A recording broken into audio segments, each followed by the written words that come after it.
In the deep of the wood, where the wild stags roam, near Kerry's dark hills and the hawthorn's dome, Fionn Cumhaill and his band took their rest. The Fionn of Erin, the proud and the blessed, brave defenders of Erin, fierce-hearted and free. They hunted by land and they guarded the sea. But now they sat quiet with laughter grown thin, as all eyes turned to the voice of his kin. For Oisin, his son, with a poet's strong tongue, songs of war glory and brave feats were sung. A warrior unmatched with a soul made of flame, both sword and soft lyre bore the weight of his name. Then rose on the wind came a rhythm so strange, a thunder of hooves on the forest's wide range. The Fionn looked up from their feasting and flame, and silence fell swift as the rider came. A maiden she was, on a horse pale as frost, with gold in her hair and her garments embossed. No mortal they knew ever shimmered so bright, like a fairy she glowed like blinding sunlight. Fionn stood at once with his hand on his blade. For what land do you ride, golden lady, he bade. No trespasser rides through the woods of the wise. Now speak of your purpose or flee with the flies.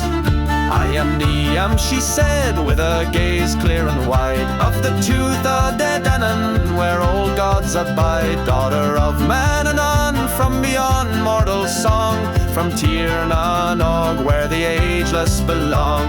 I've watched from the mists where the veils softly part, and love took its hold at the beat of my heart. Oisín, great warrior, your name I will bear. Come ride with me, love, to a land free of care. No sorrow shall touch you, no time make you bend. In the land of the youth, where all wounds shall mend. Be my husband, my joy, and forever my song. Come with me, great poet, where you truly belong. The Fionn sat still, their tongues held in awe, at the goddess who offered both love and law. But Fionn rose once more with a fire in his tone. There's always a price where the old gods have flown. My son, he then spoke, gods weave with sly thread. Their beauty is bright, but their bargains bring dread. Yet I'll not forbid you if you choose her path. Just know the bright veil may still darken with wrath. But Oisin just smiled with a fire in his eyes. She's fairer than starlight that spills from the skies. If her land is a wonder where no man grows old, then my heart must be hers, and her hand I shall hold.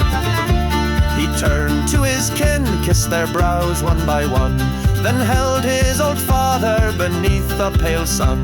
I'll come back, he swore with a voice full of pride, then mounted behind her and off they did ride. They rode without rest o'er the ocean's wild breath, through mist and through moonlight, past danger and death. The white horse flew swift over wave, hill and stone, while Niamh spoke sweet of a world all her own. The Fionn grew dim in the depth of his mind, for beauty and promise had made him half blind. Then rose Tir na Nog like a flame made of gold, more lovely than even her tales had foretold. A city of song by a star-blessed stream, a place torn from time and made whole by dream. He told them of Fionn, of battles and fame, and the land that he left for a kingdom aflame, with Niamh as his bride and their children at play. He wanted for nothing, or so he would say, but time has a hunger that beauty can't bind, and soon a great weight settled deep in his mind. He sat with fair Niamh neath the silver wood tree. My heart still remembers the land that bore me. She wept but she nodded, her voice calm and low. You may ride, Oisín, to the land long ago. Take my white steed, let him carry you there, But heed this last warning I give in despair. If ever your foot touches Erin's green land, you'll never return to Tir na Og strand. He kissed her once more, and with tears in her eyes, she watched as he vanished into mortal skies.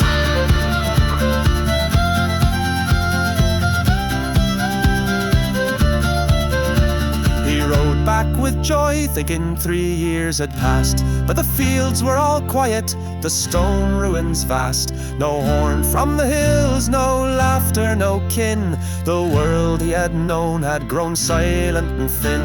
He saw common men by a great stone in pain, and offered his strength from the horse's tight rein. He leaned from the saddle with noble intent, but fate took its moment and the girth came unbent. He tumbled to earth with a terrible cry, and the years struck his bones as the gods watched on high. His skin turned to parchment, his beard flowing white. 3 centuries fell on him all in one night. St. Patrick received him with sorrowful grace, and listened in awe to the tale of that place. But Patrick then sighed, all your kin now lie low. The Fianna are gone and the wind does not know. You rode past the veil, but the price was your years. Now only your tale shall remain through the tears. Oisín, heartbroken, wept where he lay. He cursed Tir na Og as it faded away. And there in the dusk of his last mortal breath, all the days great poet Wallace tae been by bless.